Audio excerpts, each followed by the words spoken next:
toute franchise, c'est l'invité politique de Christophe Barbier. Bonjour Christophe. Bonjour Léa. Et ce matin, vous recevez Jean-Baptiste Djebbari.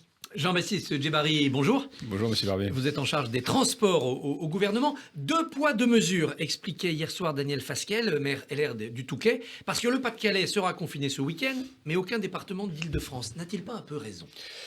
Je crois que la philosophie qui prévaut ces semaines-ci, c'est celle à la fois de regarder très factuellement les données épidémiologiques et de s'assurer de l'adhésion d'un maximum d'élus des territoires.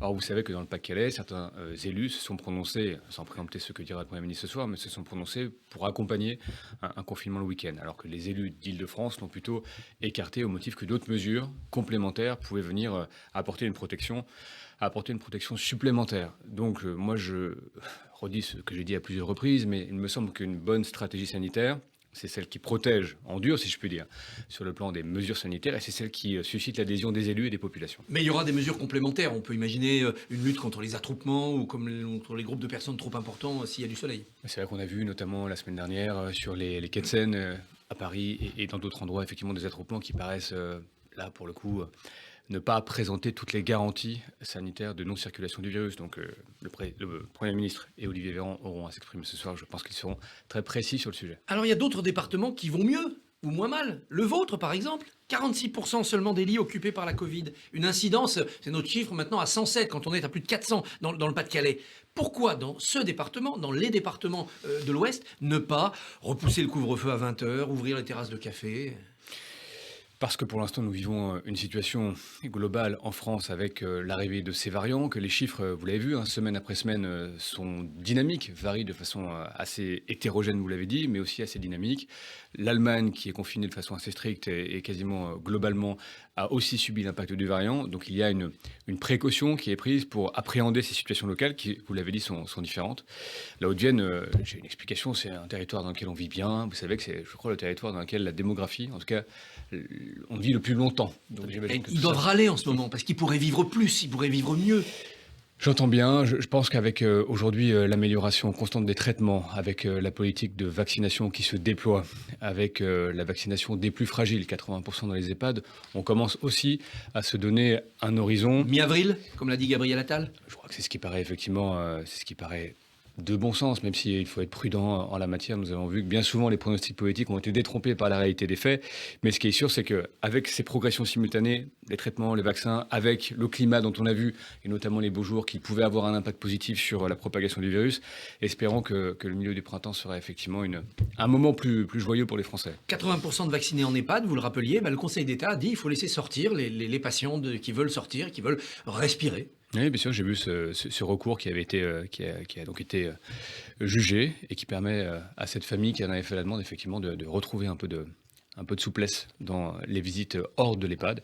Je crois que c'est aussi un peu le sens de ce que nous essayons de faire, c'est-à-dire vacciner les plus fragiles pour retrouver, notamment pour ceux qui sont en EHPAD et souvent atteints de pathologies ou simplement dans la difficulté et dans l'isolement, dans la solitude, de retrouver un peu de chaleur humaine en EHPAD et à l'extérieur. Avec un pass sanitaire pour montrer qu'on est vacciné, on pourra retourner peut-être au restaurant dans certains lieux de culte. Vous êtes favorable à cette politique ? Il y a 2 sujets dans cette dynamique du pass sanitaire, du passeport sanitaire. D'ailleurs, il y a des initiatives dans le secteur des transports, vous le savez. Oui, on va en parler. Notamment au niveau de IATA. Aujourd'hui, c'est simplement pour numériser tous les documents, les attestations de non-symptômes, le test PCR négatif, demain le certificat de vaccination. Ça a un premier intérêt, c'est que pour les transports, ça va désengorger notamment les queues dans les aéroports. Et puis après, il y aura le sujet plus politique, plus sociétal, de savoir si effectivement, pour avoir accès à certaines activités, il faut, dans un pass sanitaire, avoir différents documents et de voir comment tout ça peut renforcer les protocoles sanitaires des établissements qui reçoivent du public et qui sont amenés évidemment à rouvrir dans des conditions très strictes. Le pass vaccinal, Air France l'adopte pour ses vols, notamment vers les Antilles. Absolument. Donc c'est une bonne base expérimentale et on pourra le généraliser ? Je crois que c'est une bonne base expérimentale. Alors là encore, ce sont des documents, c'est un pass électronique qui permet de stocker les documents. D'éviter les faux. D'éviter les faux, évidemment.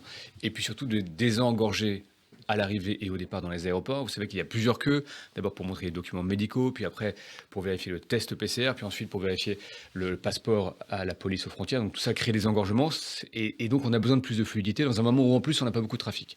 Donc il faut aller d'abord vers cette simplification numérique et ensuite le débat se posera pour l'accès à d'autres types d'activités, notamment au sein du territoire français et outre-mer. L'Union européenne réfléchit aussi à un pass cet été pour partir en vacances hors de nos frontières. Franchement, on sera obligé d'en passer par là.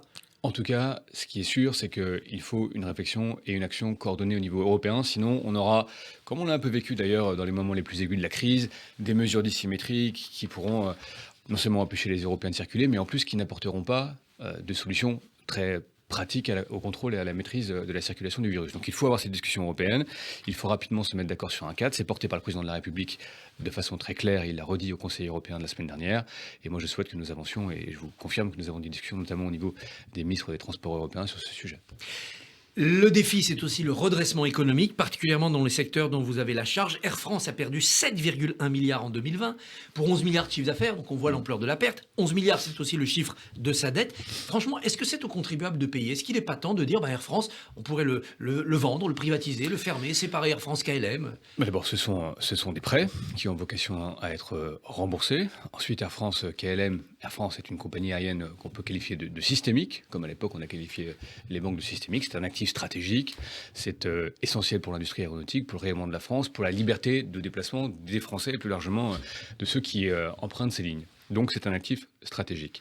Et nous soutiendrons jusqu'au bout la compagnie aérienne. Il y a un sujet en ce moment de savoir comment nous traitons avec Bruxelles et la Commission européenne, parce que ce qu'on peut aussi apprendre de ces 10-15 dernières années, c'est que le secteur a été trop largement ouvert au dumping social et notamment fiscal.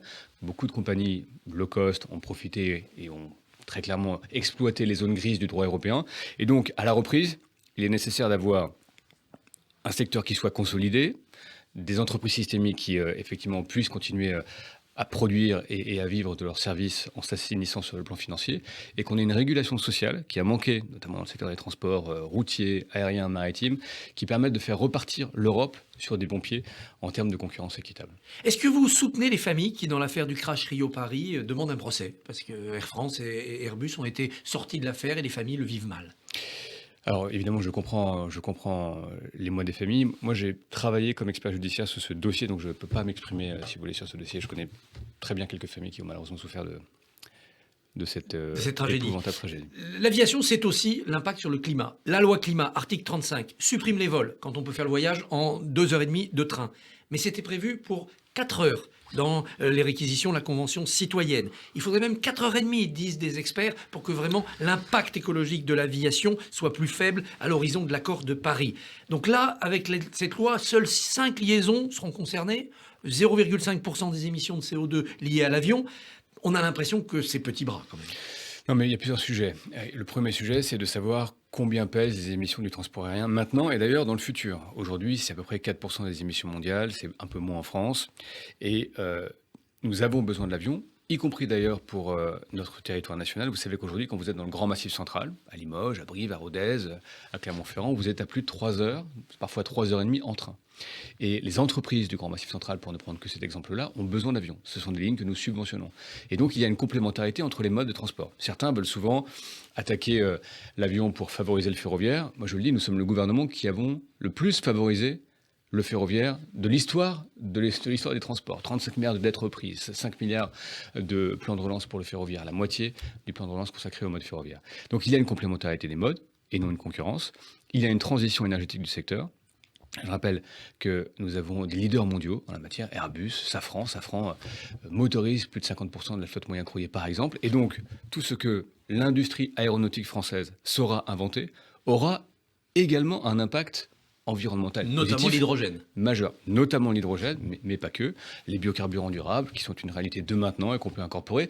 Donc ce que je dis, j'entends bien, il y a parfois des discours, il faut aussi parfois distinguer ceux qui prônent vraiment la restriction des libertés, une forme de décroissance un peu rude, et qui tiennent ces discours-là, et ceux qui sont les tenants d'un progressisme écologique et industriel dont nous faisons partie et qui mettent en place des investissements considérables pour que la France continue à rayonner et que nous tenions nos engagements environnementaux. Vous êtes un pilote. Si je monte dans un 777 en ce moment, un Boeing, je risque ma vie? La réponse est plutôt non. statistiquement, il y a des problèmes actuellement qui ont été identifiés, des incidents, des accidents. Et donc, comme toujours, il y a des mesures conservatoires qui sont prises par les compagnies aériennes, par les autorités de régulation.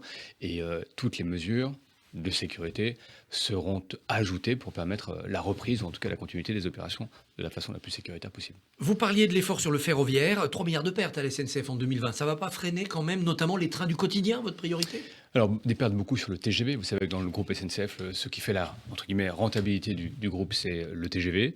Or, nous avons eu un été qui s'est déroulé à peu près normalement, 85% du trafic TGV normal, un Noël qui était en recul de 30% et des vacances de février en recul de 40%. Donc on voit bien que les Français voyagent plutôt moins.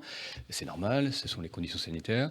Nous avons fait en sorte d'aider le groupe à tenir ses engagements, non seulement pour maintenant et pour l'avenir. Nous avons une trajectoire à 10 ans pour la SNCF et nous n'avons rogné sur aucun des investissements majeurs, notamment en termes de régénération des petites lignes, de redéveloppement des trains de nuit et évidemment de l'amélioration du réseau. Donc notre ambition sur le ferroviaire reste intacte et nous allons encore accélérer dans les semaines qui viennent. En 2030, Volvo ne produira que des voitures électriques. Est-ce que vous souhaitez que les constructeurs français en fassent autant? Mais d'abord, les constructeurs français, si on caricature un peu, ont un peu loupé il y a 10-15 ans le virage de l'électrique, avec les batteries qui ont été essentiellement produites en Chine, et puis quelque part, n'ont pas pénétré le marché du premium diesel, comme l'ont fait par exemple les Allemands en Chine. Donc les balanciers de l'histoire font qu'aujourd'hui, sur l'urbain, les véhicules de plus petite taille et le véhicule électrique avec des batteries de deuxième génération, troisième génération, peuvent cette décennie en quelque sorte peut être française. Nous investissons énormément dans l'électrique, énormément dans l'hydrogène. Vous aurez des camions électriques et hydrogène dans quelques années. Nous avons déjà posé des soutiens financiers très importants. Nous allons continuer à développer la filière hydrogène. Donc cette décennie-là peut être française du point de vue énergétique. En tout cas, nous sommes face à une vraie révolution énergétique, notamment dans les transports, et nous l'accompagnons très fortement sur le plan du soutien public. Dans la grande région Nouvelle-Aquitaine, aux élections régionales, est-ce que La République En Marche s'alliera au premier ou au second tour avec la droite, qui sera menée par le leader bordelais que LREM avait rejoint au municipal? Nicolas Florian. La République En Marche et le MoDem, vous savez que Geneviève Darrieussecq a été nommée chef de file pour cette grande région de la Nouvelle-Aquitaine, a posé les bases, le socle d'une alliance majoritaire très large de territoires de progrès au MoDem, en passant évidemment par La République En Marche. C'est une alliance, un alliage que nous pensons pouvoir être en capacité de gagner cette région. Donc nous nous situons dans cette dynamique-là. Par ailleurs, vous savez, les fusions au deuxième tour dans ce type de scrutin sont particulièrement difficiles, donc nous y allons très clairement pour gagner. Est-ce que le ministre des Transports que vous êtes verra la réforme des retraites, qui impactait beaucoup votre secteur, aboutir avant la fin du quinquennat? En tout cas, moi, ce que je pense en macro, hors de mon secteur d'activité, c'est qu'une réforme des retraites sera nécessaire dans son principe, c'est-à-dire passer d'un système très assis sur les métiers à un système beaucoup plus universel. C'est nécessaire maintenant. La crise ne fait qu'exacerber ces grandes mutations dans les secteurs, et on le voit encore, et c'est vrai qu'on a de moins en moins des personnes qui restent 40 ans dans les mêmes entreprises. Mais le calendrier de cette réforme? Mais le calendrier est tel qu'il est. Donc dans son principe, évidemment, je le soutiens. Nous avions posé des garanties qui étaient fortes pour le secteur, notamment pour les cheminots. Nous verrons ce que le calendrier parlementaire permet de faire, ce que le calendrier politique exige. Mais je le redis, à la fois totale écoute et constructivité aux constructions avec les syndicats, notamment du secteur des transports, et bien sûr, souhait qu'une telle réforme, pour le bénéfice de tous et dans la perspective du long terme, se fasse à un moment. Jean-Baptiste Djebari, merci. Bonne Merci journée. à vous.